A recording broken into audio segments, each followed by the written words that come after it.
Bonjour à tous, on se retrouve dans cette nouvelle série de vidéos sur les sciences industrielles. Alors le thème principal de ces vidéos sera la machine à courant continu, mais je vais profiter de cette première vidéo pour vous définir la notion de modèle. Alors en sciences industrielles, on aime bien avoir ce qu'on appelle des modèles des systèmes multiphysiques.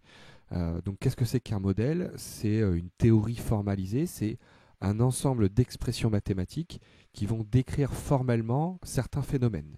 Il existe deux approches différentes de modélisation en sciences industrielles. Donc la première, c'est celle qu'on appelle l'approche dite par connaissance. Donc c'est le modèle de connaissance. La deuxième approche est celle que l'on appelle le modèle de comportement. Alors, pour le modèle de connaissance, donc ce qu'on va faire, c'est que donc moi j'ai un système, hein.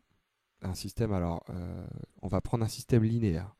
Donc moi j'ai un système, donc il y a potentiellement plusieurs entrées et potentiellement plusieurs sorties. Et moi j'aimerais bien avoir donc un ensemble d'équations qui vont décrire un peu ce système-là.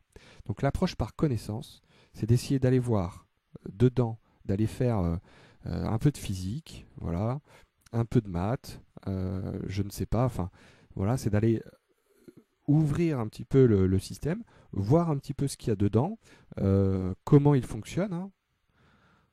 Comment il fonctionne, voilà, on va essayer de décrire un petit peu mathématiquement et physiquement comment il fonctionne à l'intérieur. Donc on va obtenir comme ça un système d'équations.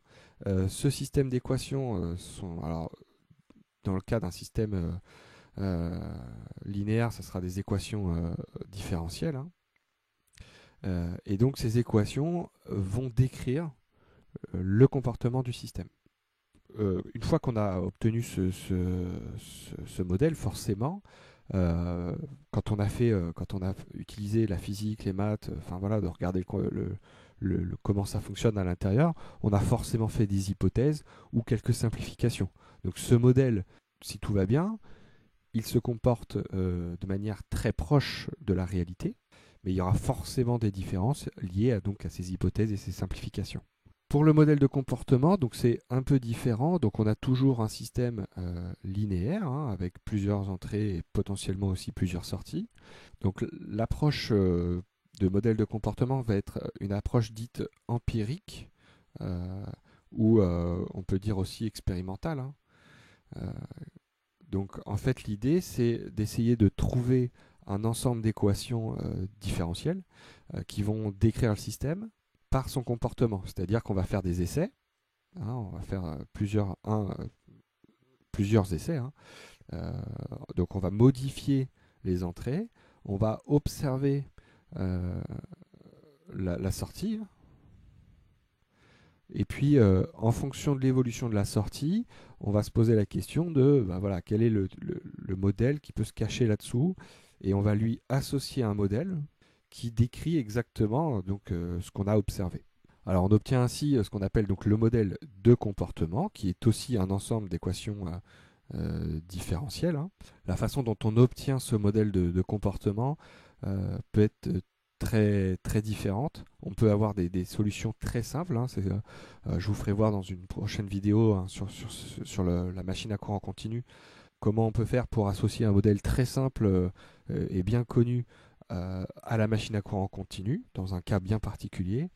Et puis inversement, on pourrait aussi sortir des outils très complexes pour essayer d'obtenir un modèle de comportement, faire un nombre d'essais très important, hein, voilà, avoir une base de données très importante sur plein d'essais différents, et puis faire passer ça un peu à la moulinette de l'intelligence artificielle pour essayer voilà, d'obtenir un système d'équations différentielles qui décrivent le système.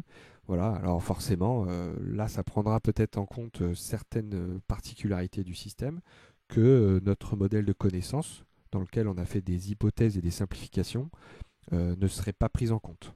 On peut faire des choses très simples et peut-être très loin de la réalité dans notre modèle de comportement, mais aussi on peut peut-être faire des choses très complexes qui seraient peut-être plus précises à terme, avec la puissance de calcul que l'on a aujourd'hui, qu'un modèle de connaissance où on aurait fait pas mal de simplifications et d'hypothèses.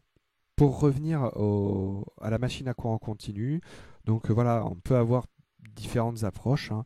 Donc par exemple, si on veut avoir un modèle qui relie la tension d'alimentation de la machine à sa vitesse de rotation, eh bien on peut avoir les deux approches. Un modèle de connaissance, donc on va essayer d'ouvrir un petit peu la machine, de regarder ce qu'il y a dedans, quels sont les phénomènes physiques qui sont ici qui existent à l'intérieur de la machine, pour écrire des équations et obtenir un modèle. Donc ça c'est une possibilité, on va le faire ça, on fera ça dans une des vidéos suivantes. Pour l'approche par modèle de comportement, si on veut encore une fois obtenir un modèle entre la tension d'alimentation et la vitesse de rotation de la machine à courant continu, eh bien on peut faire des essais, hein, faire varier la tension d'alimentation de la machine et puis observer comment évolue la vitesse de rotation dans le temps. Et puis à partir de ces essais, eh bien, voilà, déterminer un modèle qui correspond à ce qu'on a observé et donc avoir un modèle de comportement. On arrive au terme de cette courte vidéo sur la définition de la modélisation. On se retrouve très, très bientôt pour des vidéos sur la machine à courant continu.